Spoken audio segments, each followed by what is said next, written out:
Good evening, student. In this video, we are trying to learn about the nutritional disorders.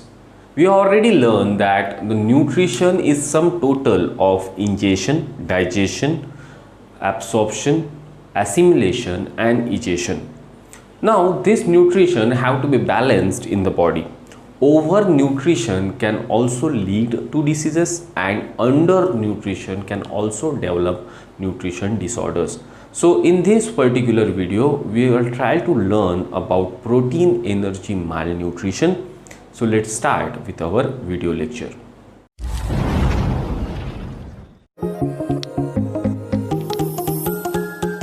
Nutrition disorders are actually arises due to malnutrition, nutritional disorders are basically due to malnutrition.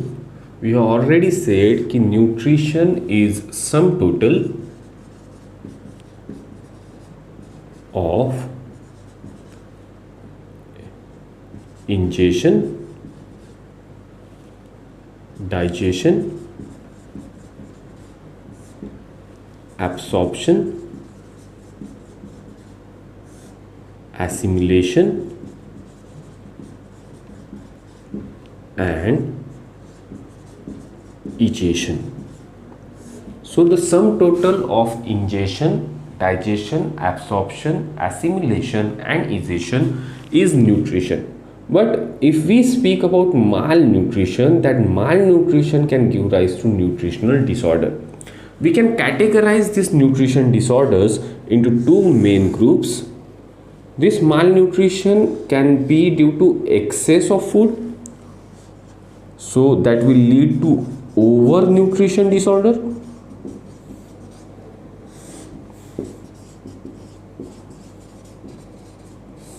And the malnutrition can also develop due to undernutrition. These undernutrition disorders can be again categorized into two groups. In undernutrition, we can have a deficiency of proteins and energy, which is called as protein energy malnutrition, and we can have the deficiency of various vitamin, so they are called as vitamin deficiency disorders. In this video, we are particularly focusing on protein energy malnutrition, in which we have to learn about two main diseases. Number one, Kwashiorkor, and number two, marasmus. But first, we will take a brief introduction of overnutrition disorder. In overnutrition category, if a person is eating more than its requirement, then that excess of energy which the person is putting in the body will get stored in the form of fat, and that fat will get deposited inside the body. This will give rise to obesity in the person. So overnutrition disorder is obesity. This obesity indirectly affect the health of person. Due to obesity, there will be so many problems which will arise in the body.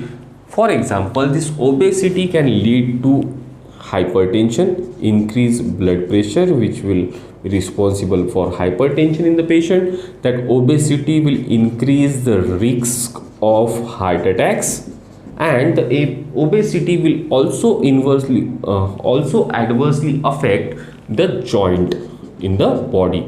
So these are all the ill effects that obesity, that is overnutrition, will produce inside the body. Now speaking about the vitamin deficiency disorders, if we can summarize the vitamin deficiency disorders as according to the various vitamins required by the body. For example, night blindness.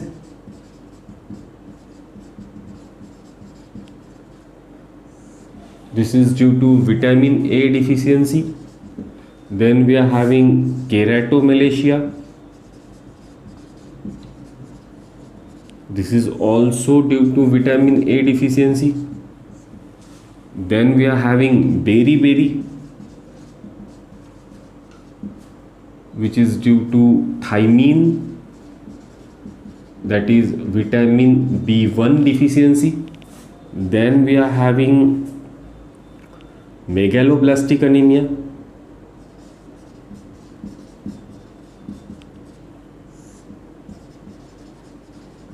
This is due to folic acid deficiency. Then we are having pernicious anemia.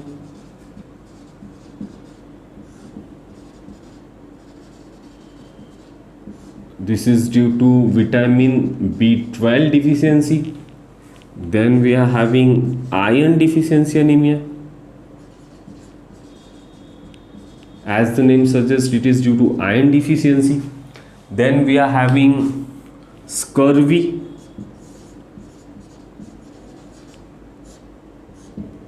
Which is due to vitamin C deficiency. Then we are having rickets, which is due to vitamin D deficiency. And rickets it will happen in case of children, and in adults due to vitamin D deficiency there will be osteomalacia. Then we are having fertility disorders.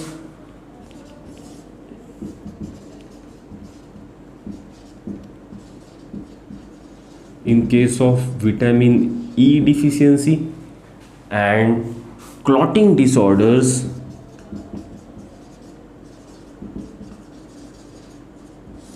in case of vitamin K deficiency.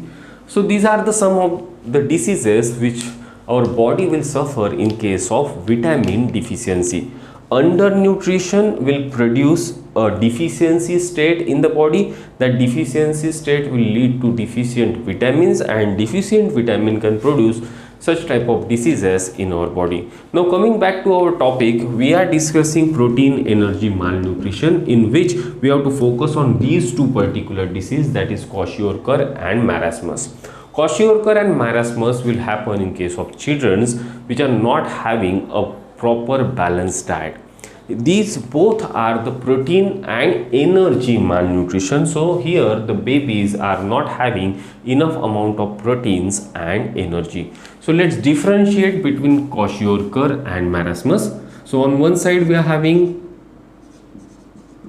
kwashiorkor, and on another side we are having marasmus. We have to remember these diseases in differentiated form, because sometime they will ask you the question, they will give you the signs of the person and they will ask you to identify the disorder. Okay, so we have to be very clear with the differentiating point of both the diseases. This topic is recently added by NCERT and they can ask question on this particular topic. So kwashiorkor is basically a deficiency of protein, but carbohydrate is plenty in diet. So it is kwashiorkor is only the deficiency of protein. The babies which will suffer from kwashiorkor is having the diet which are enough in carbohydrates. Okay, so the energy requirement of the baby is fulfilled, but the protein requirement of baby is deficient. In comparison to marasmus, marasmus is both protein as well as carbohydrate deficiency. So a marasmus is a disease in which the baby is not having the diet, or the diet is deficient in protein as well as carbohydrate. Marasmus particularly happens in the baby which are not getting enough amount of diet. This can happen if the mother of the baby will get conceived or pregnant just before the child will attain a certain age.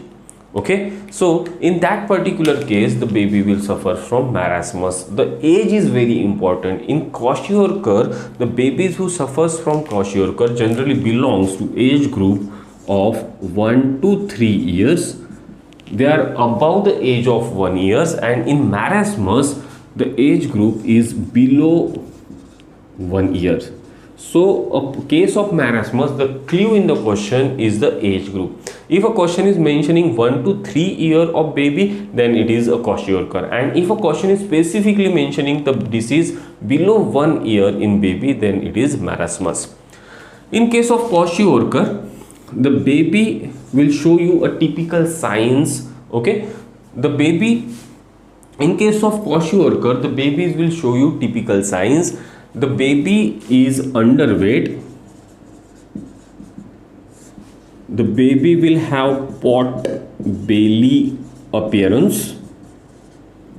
The baby is actually thin, slim, but the belly will be protruded out. It will have the pot belly. बड़ा सा पेट होगा baby का. Okay, so pot belly appearance, and there will be edema, that means swelling on legs and face. So as such the baby is thin, but the legs and face will appear swollen. So this gives rise to characteristic a moon shaped face of baby. Then in case of kwashiorkor, there will be skin and hair changes.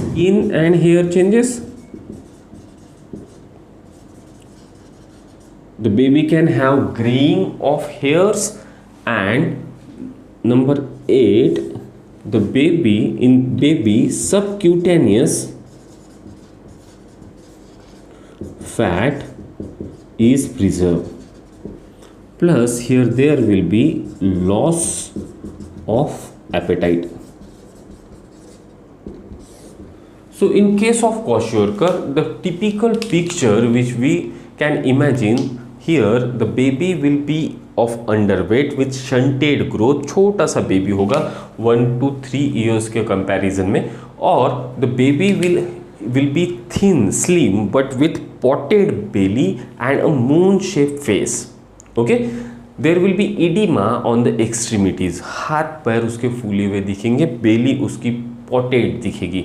Okay, that will give rise to a typical moon shaped face appearance of the baby. Here the subcutaneous fat, the fat below the skin is preserved, as because the baby is getting enough amount of carbohydrate, that is energy. The fat is preserved in the body. Plus the appetite of baby is reduced. So this baby have to be force fed in order to take him out of the disease. ये baby को अगर हम खाना भी खिलाएंगे तो ये baby खाना नहीं खाती है, इसको हमको फोर्स फीड करना पड़ता है, so that to take the baby out of the disease. So do remember all this point, and there will be skin and hair changes. उसकी स्किन जो है बेबी की वो डल दिखेगी, और जो हेयर्स है वो आपको ग्रे कलर के यानी वाइटिश या तो ब्राउनिश दिखना चालू होंगे. सो this is a typical picture of a kwashiorkor disease. In case of marasmus, here also the baby is underweight, and the baby will have low IQ. That is not, we are talking about the mental ability IQ. Here the baby will show you the delayed milestone. यानी 1 साल के baby ने जितना कुछ करना चाहिए, यानी उठ के बैठना चाहिए या तो फिर क्रॉलिंग करनी चाहिए, ये सारी चीज़ें ये बेबी नहीं कर पाएंगी. उसका IQ, उसका रिस्पॉन्स टू स्टिमुलस भी कम होगा. Here there will be no edema in case of marasmus, and subcutaneous fat is also used. So the skin is extremely thin, and we can actually visualize bone or count a bone beneath the skin. इतने thin होंगे ये baby इतने emaciated होंगे कि skin इनकी बहुत thin हो जाएगी और वी कैन एक्चुअली काउंट, हम उनके बोन्स भी स्किन के अंदर गिन सकते हैं, इतनी इनकी कंडीशन खराब हो जाएगी. So this is about marasmus. Then there will be no changes in skin, no changes in skin. Skin का कलर और हेयर का कलर चेंज नहीं होगा, स्किन एंड हेयर.